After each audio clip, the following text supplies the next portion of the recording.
8h30 sur Al-Oula, ravi de vous retrouver pour cette nouvelle édition. À la une de l'actualité ce lundi.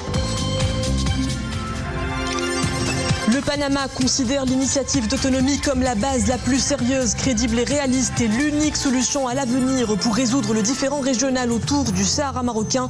Position exprimée par le chef de la diplomatie panaméen en visite de travail dans le royaume, porteur d'un message écrit à Sa Majesté le Roi du président de la République du Panama.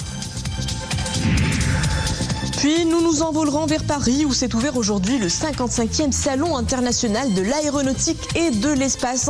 Le Maroc est présent en force à cette grand-messe de l'aviation mondiale. Escale au pavillon Maroc où les professionnels déploient tout le potentiel de la filière nationale et sa montée en puissance industrielle. Clap de fin pour la Tanger Fashion Week. Le prestigieux palais Moulay Hafid a servi d'écrin de clôture célébrant l'excellence de la haute couture marocaine. Un défilé de fin tout en raffinement à admirer en fin de journal.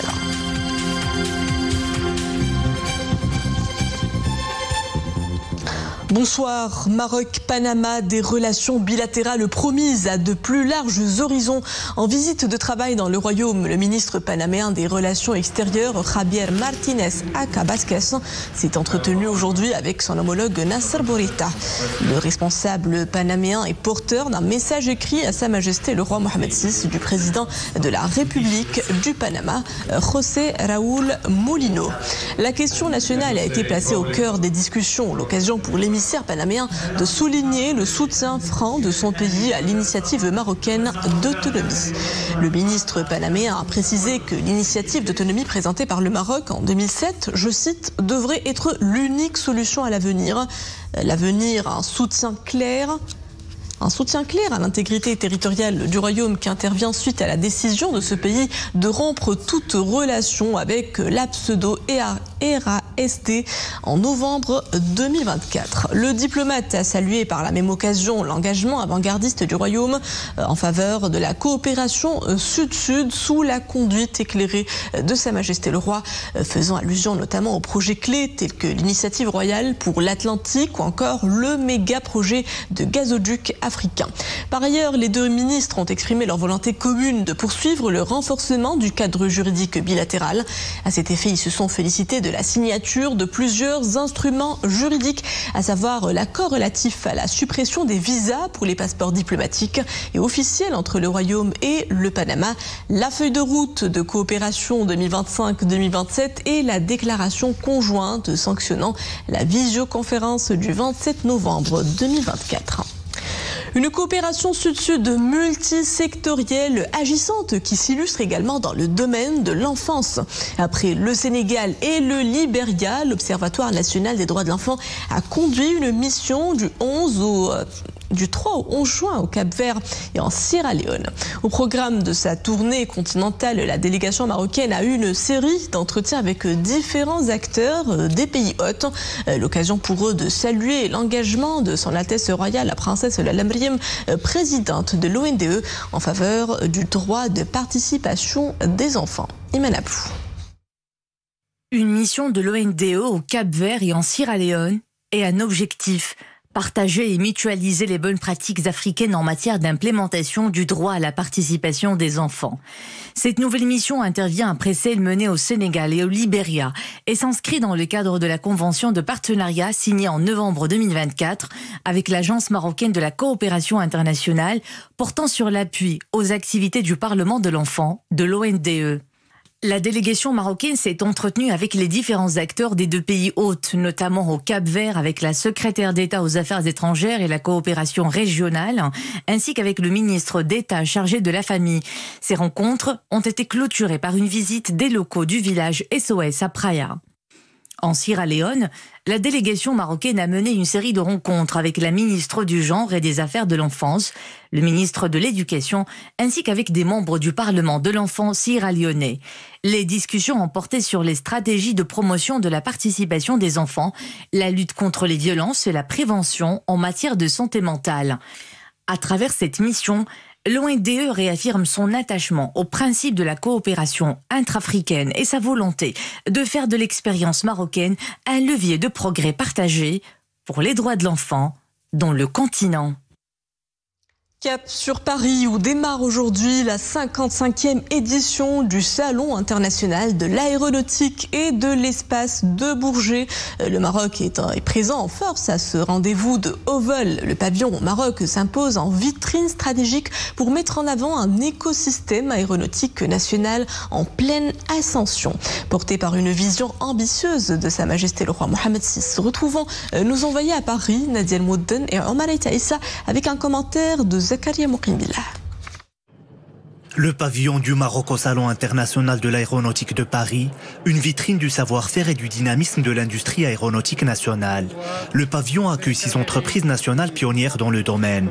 L'ambition du royaume est de renforcer son positionnement dans une industrie en pleine mutation, en lien avec les enjeux de décarbonation, de montée en compétences et d'intégration régionale.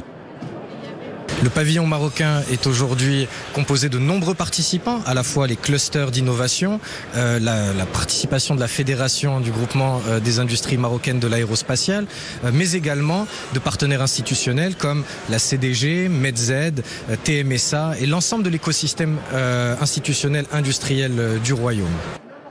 Pour les acteurs nationaux, le Salon du Bourget est une opportunité de mettre en lumière l'importance croissante du Maroc sur la scène aéronautique mondiale, la force de son écosystème et le savoir-faire de ses talents, capables de répondre aux enjeux actuels des chaînes de valeur mondiales.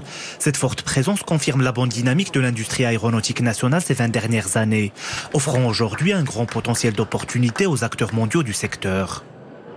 On est très fiers aujourd'hui de cette présence de la plupart des 150 acteurs qui sont présents au Maroc dans le domaine de l'industrie aéronautique, qui représentent aujourd'hui des exportations supérieures à 25 milliards de dirhams par an, qui emploient plus de 25 000 compétences de manière directe dans notre pays. On voit des investisseurs venant d'Asie, venant d'Europe et venant des Amériques qui ont manifesté leur intention de s'installer au Maroc.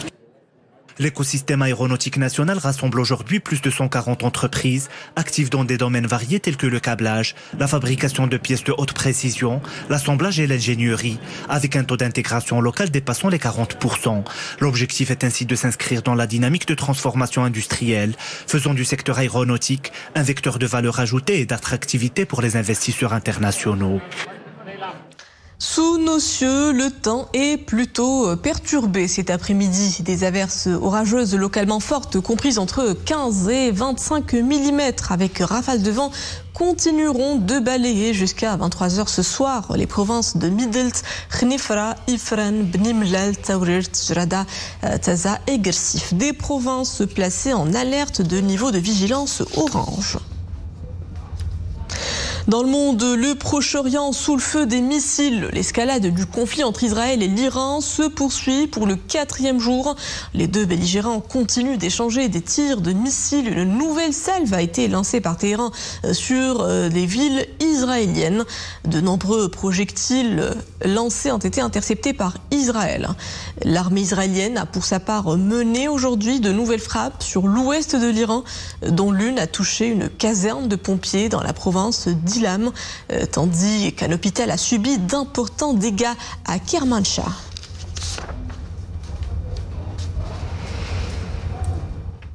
Sur un autre front à Gaza, 20 personnes ont été tuées aujourd'hui par des tirs de l'armée israélienne, tous des civils palestiniens rassemblés près du centre d'aide américain à Rafah pour obtenir de la nourriture.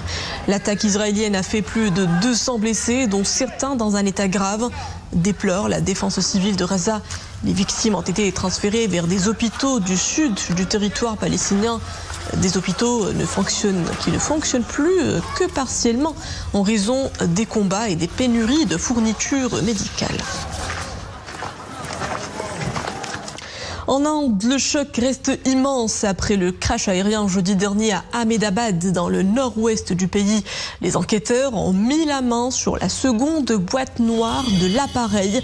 L'enregistreur a été trouvé sur le site du crash. Le crash dont la cause reste inconnue. Plusieurs hypothèses sont évoquées, notamment une défaillance simultanée des deux moteurs, un scénario extrêmement rare, un impact aviaire ou encore un dysfonctionnement des volets d'ailes. Vendredi, les autorités de l'aviation civile ont ordonné par mesure de précaution une inspection des Boeing 787 en service à Air India, notamment de leurs moteurs, de leurs volets sur les ailes et du train d'atterrissage. Hajj 1447 de l'Hégire. Le tirage au sort des listes définitives se déroulera à partir de ce lundi 23 juin. C'est ce qu'annonce le ministère des Habous et des Affaires islamiques. Les citoyens ayant déposé une demande d'inscription pour accomplir le pèlerinage au titre de l'année 1447 de l'Hégire sont donc appelés à se rendre au niveau des caïdas et provinces du royaume pour la liste des candidats encadrés par le ministère et au niveau des préfectures pour ceux encadrés par les agences de voyage. Dernière escale de ce journal, Tanger, où la mode a rendez-vous avec l'histoire dans l'écrin majestueux du palais Moulay Hafed, où c'est refermé sur un défilé d'exception mettant à l'honneur le caftan marocain. En 2 éditions seulement, la Tanger Fashion Week s'est imposée sur la scène internationale de la mode comme un rendez-vous incontournable. Saïd Najah, Maria Awad et Asma Tazi. Dans cet écrin d'histoire, le palais Moulay Hafed, que la haute couture marocaine a rayonné aux côtés des caftans New Age. Riche de sa renommée internationale, cette seconde édition de la Tanger Fashion Week a mis à l'honneur la créativité au service d'un classicisme traditionnel des plus fascinants qui donnent à voir toute la grandeur du patrimoine culturel marocain.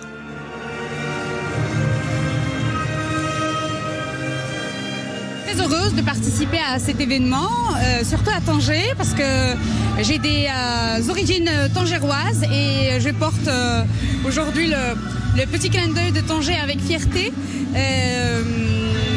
Ça fait très plaisir de promouvoir le kaftan al-Maghribi parce que c'est un patrimoine. J'ai vécu dans 60 ans de haute couture qui est ma mère.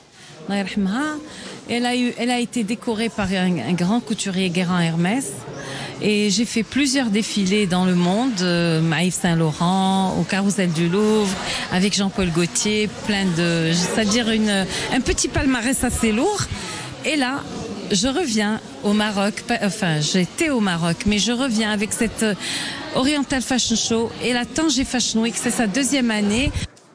Et les fashion designers venus du monde entier sont nombreux à présenter leurs collections privées. Chacun son inspiration, chacun sa thématique. Tous ont en commun l'amour du beau et de l'intemporel, comme une ode universelle à la féminité.